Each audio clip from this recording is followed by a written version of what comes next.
Dando sequência, então, à nossa aula, página 26, vegetação e qualidade da água.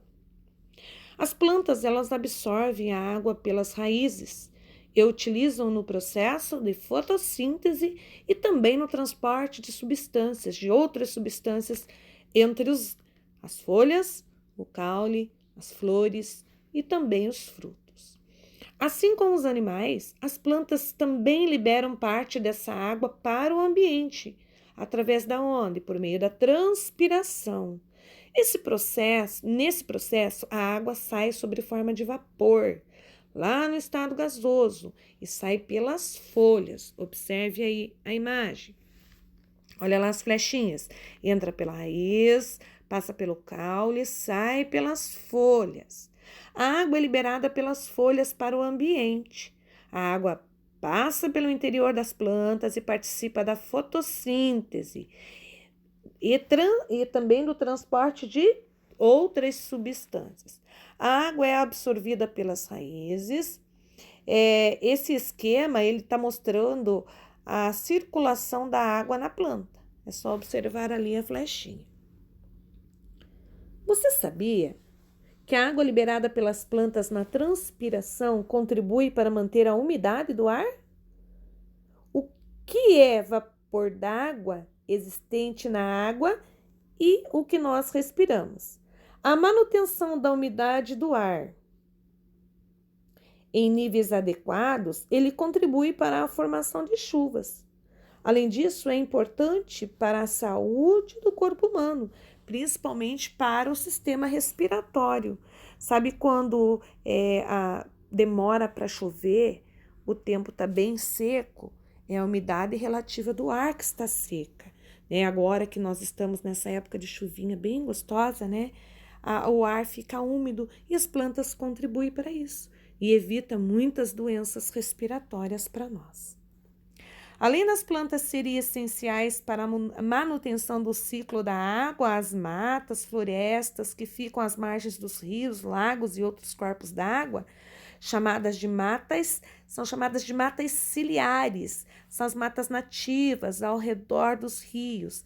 Elas contribuem para a manutenção da qualidade e da quantidade de águas dos rios, tá bom? Essa é a mata ciliar preservada. Então, nós devemos preservar a mata ciliar. Com a preservação da mata ciliar, nós preservamos a qualidade do rio, tá? Com a mata ciliar preservada, até os lixos, elas evitam que caiam nos rios. Agora, a próxima página. Olha lá que legal essa página.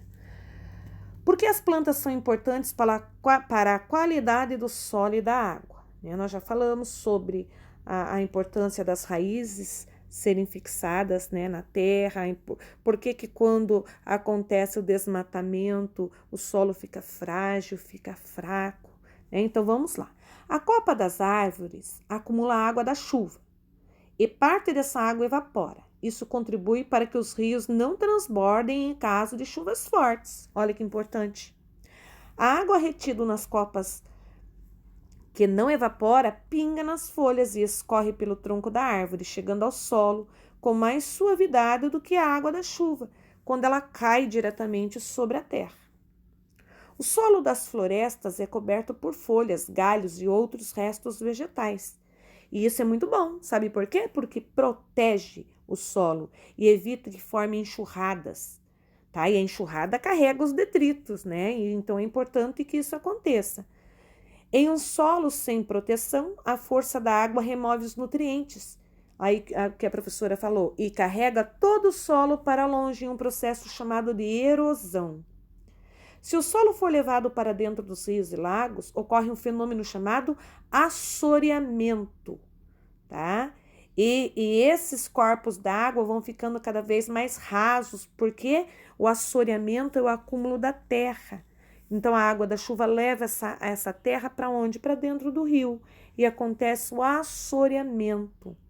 Os rios vão ficando mais rasos. As raízes das plantas também ajudam a evitar a erosão, pois formam uma rede que segura o solo.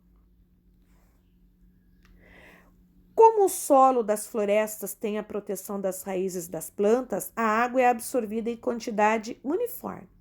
Em um lugar sem vegetação, o solo tende a absorver menos água, pois grande parte dela vai escorrer, né, pela superfície e se acumula nas partes mais baixas do terreno. Aí vai formar os alagamentos.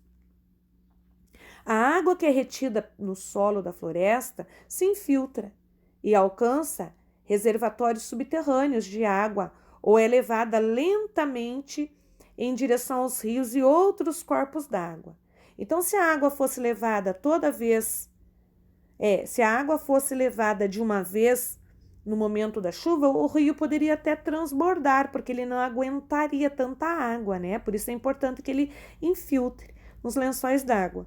Além disso, essa época de pouca chuva, o rio poderá até secar, porque não haverá reservas subterrâneas suficientes para poder abastecê-lo.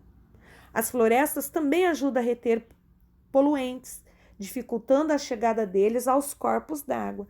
Viu a importância da floresta, pessoal?